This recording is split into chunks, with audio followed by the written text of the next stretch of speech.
ahojte, vítam vás pri dnešnom rozhovore s Naty. Tému sme si vybrali vnútorné dieťa. Trošku tak na začiatok vysvetlím, že čo to je pre tých, ktorí sa možno s týmto termínom ešte nestretli. Je to taká vnútorná dynamika naša, kde síce my sme ako dospelí ľudia už, hej, ale máme v sebe isté časti ako matriošku. A všetky naše skúsenosti, ktoré sme zažili ako deti, sú v nás a sú v nás živé. Nie je to minulosť, sú stále prítomné v nás. Čiže ak sa bavíme o vnútornom dieťati, tak sa bavíme o tejto časti v nás, ktorá zažívala tie detské skúsenosti a rôzne časti toho sa môžu prejavovať aj v našom dospelom živote. Takže chcela by som sa ťa na úvod opýtať, či by si mohla nejaké príklady uviesť toho, že kde sa tvoje vnútorné dieťa v živote prejavuje. Tak napríklad veľakrát som si uvedomila, že keď sa cítim taká nevidená, nepočutá, alebo hanbím sa vystupovať, rozprávať, tak veľakrát som si uvedomila, že to bolo moje vnútorné dieťa, za mňa rozhodovalo. A my pokiaľ nevieme, že to vnútorné dieťa za nás rozhoduje, tak nevedome tam teda padáme a je potom ťažšie robiť nejaké veci alebo nerobiť.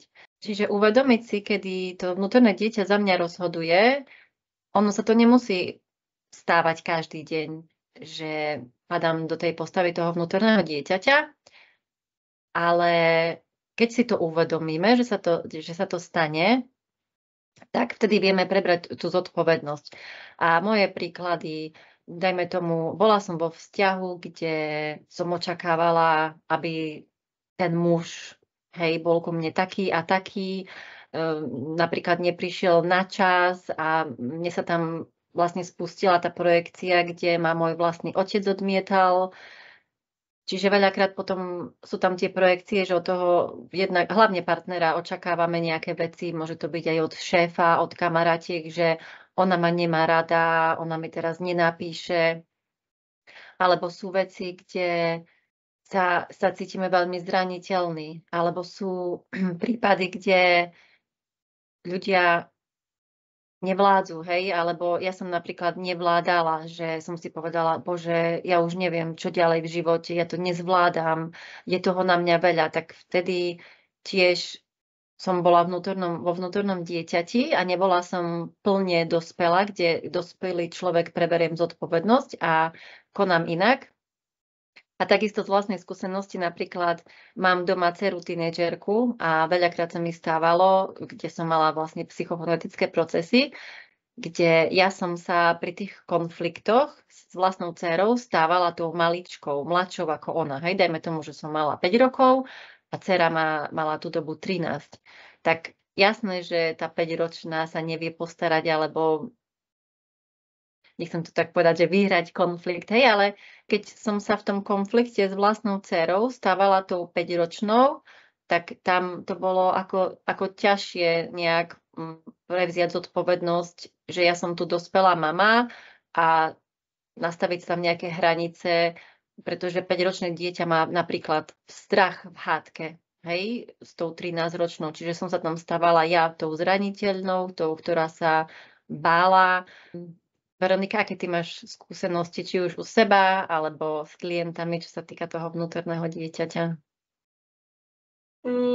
Tak myslím, že si celkom pekne zhrnula také momenty, kde sa to aj mne deje, že častokrát tiež v konfliktoch zažívam, keď sa spätne uvedomím, málo kedy sa mi to podarí už počas toho konfliktu si hneď zvedomiť, že aha, že teraz konám alebo hovorím z vnútorného dieťaťa. Väčšinou je to teda spätne.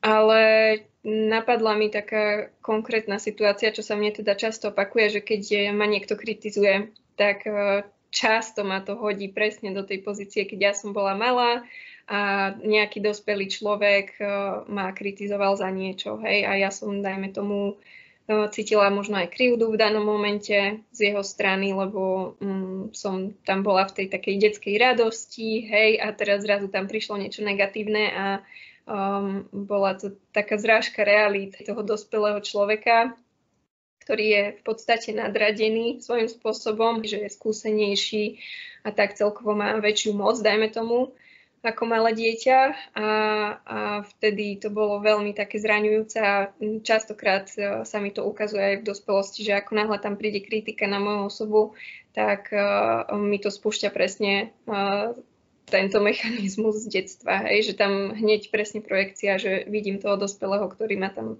nejakým spôsobom kritizoval, či už to bolo v škole, ako nejaký učiteľ, učiteľka, alebo aj doma v rodine niekto.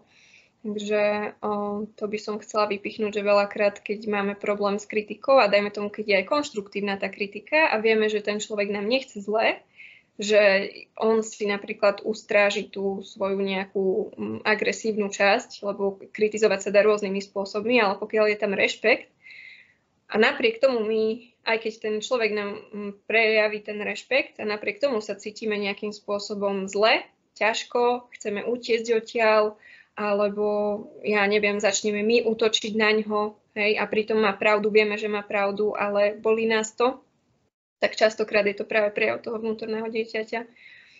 Čiže to by som dala za seba takýto príklad, že kde sa to mne často spúšťalo a kde teda s tým pracujem už dlhšie a už sa to trošku lepší, ale samozrejme je tam stále ešte čo robiť.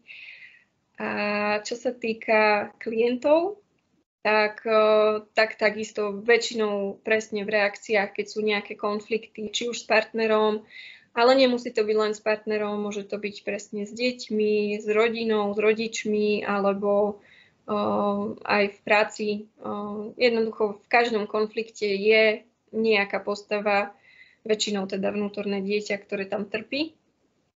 A my pokiaľ sa o ňo nepostaráme, tak stále sa ten konflikt bude opakovať, stále vlastne ten spúšťač nám bude robiť tie negatívne emócie a my v tom momente, keď sa to už deje, tak si to nevieme tak ľahko zvedomiť. Čiže je veľmi dôležité sa k tomu vrácať spätne a spätne vlastne pracovať s tými konfliktmi, čo vlastne sa snažíme aj počas counselingu s klientmi, aby si zvedomili to, že naozaj nie sú tam, pokiaľ je tam napríklad konflikt partnerov, tak nie sú dvaja dospelí, ale väčšinou sa tam hádajú dve malé deti. A plus samozrejme, tá dynamika je ešte trošku komplexnejšia, ale čo sa toho týka tejto témy, tak veľakrát tam nájdeme to vnútorné dieťa za tým. Takže to je dôležité, aby si to ten klient zvedomil a aby urobil nejaké kroky k tomu, aby sa to neopakovalo. Že postaranie sa o to vnútorné dieťa, tak tam je vlastne príležitosť k tomu, že my keď sa naučíme mať empatiu s vlastným vnútorným dieťaťom, tak ľahšie potom môžeme mať empatiu aj so svojím vlastným dieťaťom alebo s nejakým dieťaťom v rodine alebo v škole, kdekoľvek, pretože sa aj naučíme, že v každom veku to dieťa niečo iné potrebuje. A keď máme empatiu s vlastným vnútorným dieťaťom, máme empatiu sami so sebou, tak ľahšie vieme mať empatiu aj s tým druhým, hlavne s tými deťmi, lebo častokrát deti v nás spúšťajú, či je to hluk, krik, bordel, čokoľvek, každý má niečo iné. A ešte mi tam napadlo tiež, že veľa situácií traumatických z detstva si nepamätáme, lebo mozog ich vytesnil, tú bolesť mozog vytesnil, lebo to bolo príliš bolestivé. Takže tam častokrát aj vidím u klientov alebo u seba, že sa potom vrátia tie situácie, kde si to človek vôbec nepamätá, hej? Vôbec nevie, že ono je v nejakom vnútornom dieťati, lebo keď že je v tom vnútornom dieťati, tam sa vieš o to ľahšie postarať, ale keď nemáš poňatia, že sa ti niečo stalo a si bola malá, tak potom vlastne príde k tomu novému poznaniu, že čo sa mi stalo, keď som bol malá a tak sa viem potom inak o to dieťa tam postarať. Určite. A ešte mi napadlo k tomu, ako vraví, že empatizovať potom aj s tými deťmi na vôkol, tak takisto mne napríklad veľmi pomohlo, keď som začala empatizovať so sebou ako s malou a starať sa o ňu nejakým spôsobom, to môžeme aj neskôr povedať, že možno ako, tak pomohlo mi to empatizovať viac aj s inými dospelými ľuďmi, lebo som si uvedomila, že každý z nich tam má toho malého, tú malú a že naozaj viac súcitím aj s tými ľuďmi, že aj keď sú v ťažkej situácii, alebo aj keď konajú nejakým spôsobom škodlivým, hej, alebo ako to nazvať, že sú v nejakej agresii alebo čo, tak už ich nevnímam ako dospelého človeka, ktorý je tam proste naštvaný, ale že veľakrát tam vidím, OK, je tam nejaký dospelý, ale zároveň proste je tam nejaké malé dieťa, ktoré pravdepodobne trpí a práve preto sa ten človek takto správa, hej. A čím väčšie boli presne tie traumy, ako hovoríš v tom detstve, tak o to je to potom ťažšie vlastne v tej dospelosti nejak akože zvládať. Pokiaľ s tým človek vedome nepracuje, tak naozaj ono sa to stále prejaví nejakým spôsobom a veľakrát sú tam nejaké potom patológie, nejaké psychické problémy, ktoré ten človek má. A pokiaľ nepôjde do tej príčiny do tej traumy, ktorá to vlastne pôvodne spôsobila, tak stále sa bude točiť len okolo toho a budú sa možno len tie symptómy nejakým spôsobom potláčať, ale tá príčina nebude vyriešená. Čiže to by som chcela možno aj tak odvahu ľuďom dodať, že je to nepríjemné samozrejme vojsť do tých ťažkých vecí, ktoré sa nám diali v detstve. Každý z nás má nejakú skúsenosť, ktorá bola či už nejaká krivda, alebo nejaká hádka, alebo nejaké poníženie, hanba. Proste kopec je tých skúseností a rôzne formy to môže mať, ale je naozaj veľmi dôležité do toho vstúpiť a nebať sa tam ísť. Viem, že je to strašidelné zo začiatku, ale o mnoho strašidelnejšie je, keď ten život žijeme tak, že nás to ovláda nevedome alebo podvedome. Určite. A my na vlastnej skúsenosti tiež vieme s Veronikou, koľkokrát sme museli tam vstúpiť, koľkokrát sme sa museli postarať o vnútorné dieťa, lebo vo psychofonetike my vieme vytvoriť tú postavu, hej. Napríklad chýbala tam postava ochrancu alebo niekto, kto mal sa postarať o to vnútorné dieťa, vyživiť ho.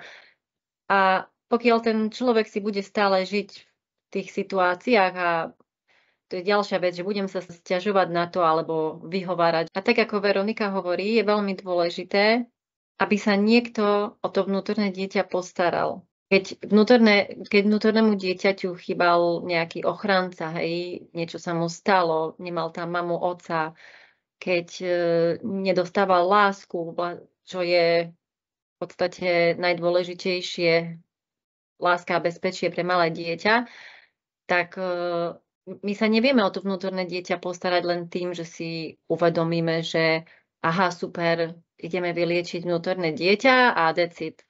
Vo psychofonetike máme na to proces, kde vieme nájsť v nás teraz, dospelých, v sebe schopnosť postarať sa o to dieťa, ochrániť to dieťa. A tam preberám zodpovednosť a stávam sa tým vnútorným dospelým, kde to vnútorné dieťa bude ochránené, vyživené, ale nemusí, ono tam prosí o pozornosť, preto tam do tej role toho vnútorného dieťaťa padám nevedome. Niekedy je to aj vedomé, ale vieme sa tam o to postarať. Ja to vnímam ako príležitosť na seba rozvoj, na seba empatiu, pretože keď sa postaram o seba, tak sa viem postarať aj o druhých. Ale potrebujem najprv porozumieť sebe, čo potrebujem v sebe poliečiť, alebo čo potrebujem v sebe uznať, uvidieť, čo to vnútorné dieťa potrebuje a až potom môžem robiť nejaké rozhodnutia, ktoré budú iné. To si pekne povedala, to je pravda. Hlavne s tou empatiou naozaj, že inak to asi ani nejde. Že potrebujeme najprv empatizovať so sebou, poznať tú svoju vnútornú dynamiku a potom vieme empatizovať s inými. Hej. A tak to je vlastne v každom procese psychofonetickom, to sa tam učíme v tej metodickej empatii.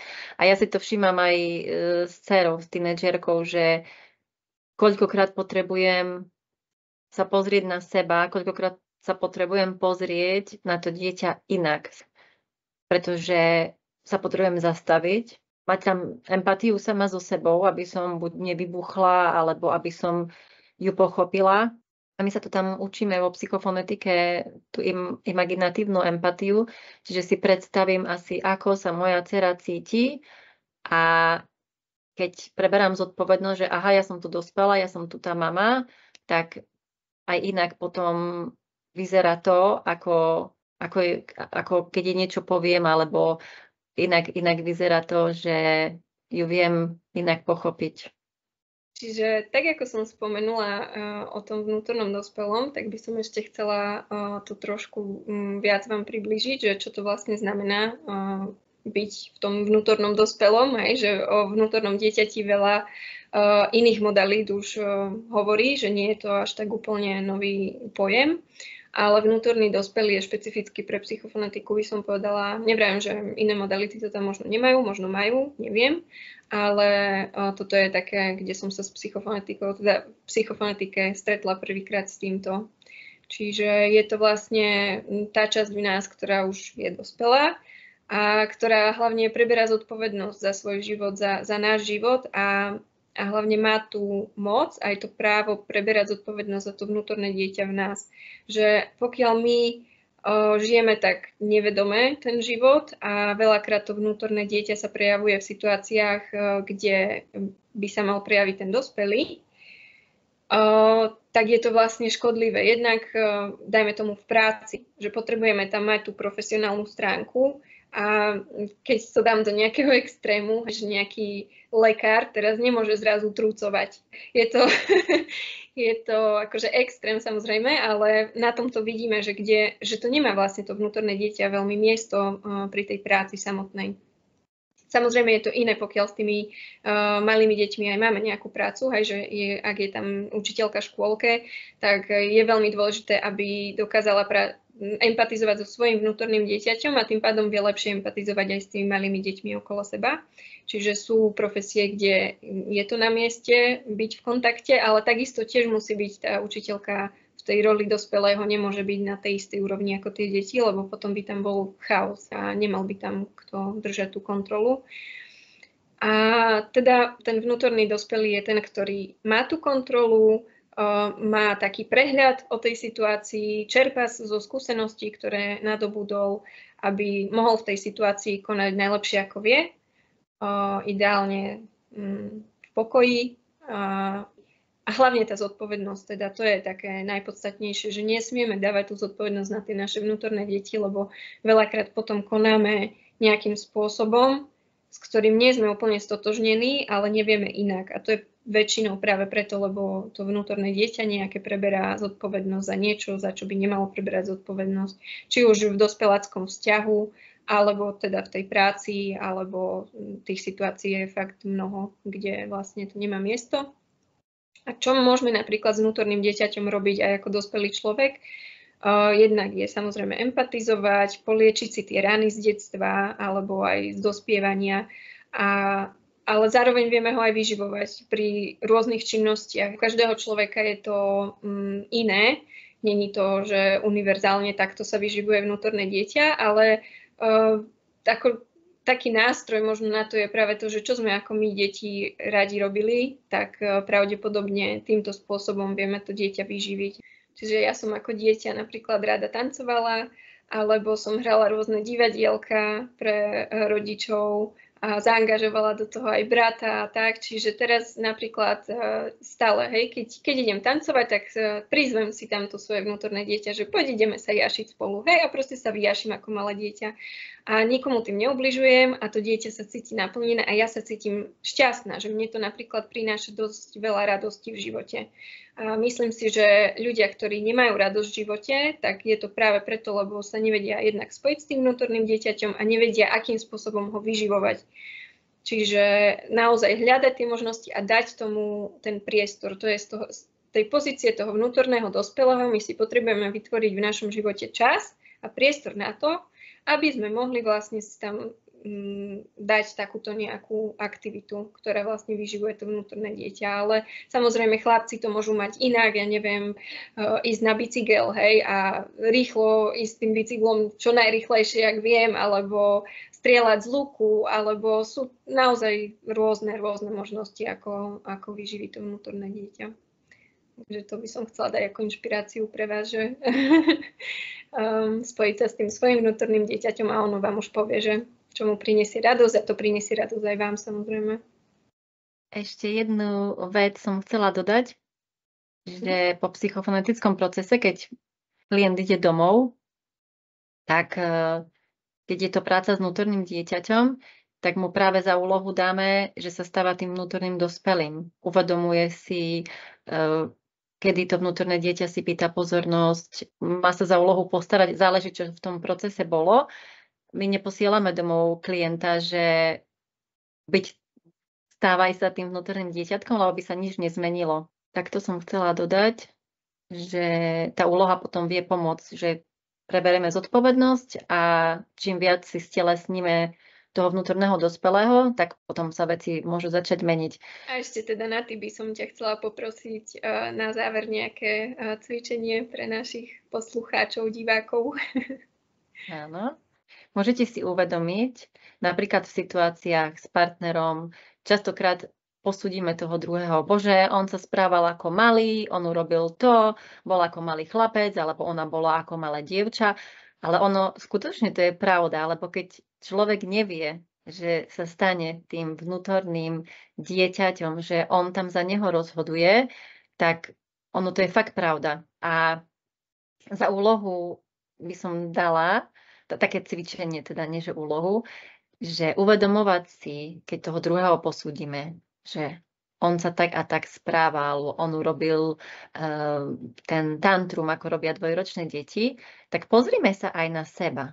Pozrime sa, že ako som sa ja správala. Nebola som ja tá, ktorá som sa cítila nepočutá a odišla som do druhej izby.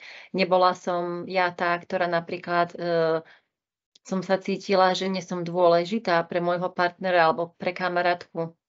Aj takéto malé uvedomenie stačí na to, aby som si uvedomila, že kedy ja padám do tej postavy vnútorného dieťaťa, lebo v takýchto momentoch sa tá bolesť zaktivuje. A vtedy nevieme my konať inak, ale jasné, že sa to dá zmeniť, ale iba to, že by ste si uvedomili, že kedy sú takéto situácie v živote. Keď si uvedomíte tú situáciu, že ste sa tam stali tým vnútorným dieťaťom, nie stále to je jasné, hej, ale môže sa to stať, že si uvedomíte, že som bol ponížený, nevidený, nepočutý, bol som veľmi zraniteľný, tak už len to, že o tom viem, už to je veľa.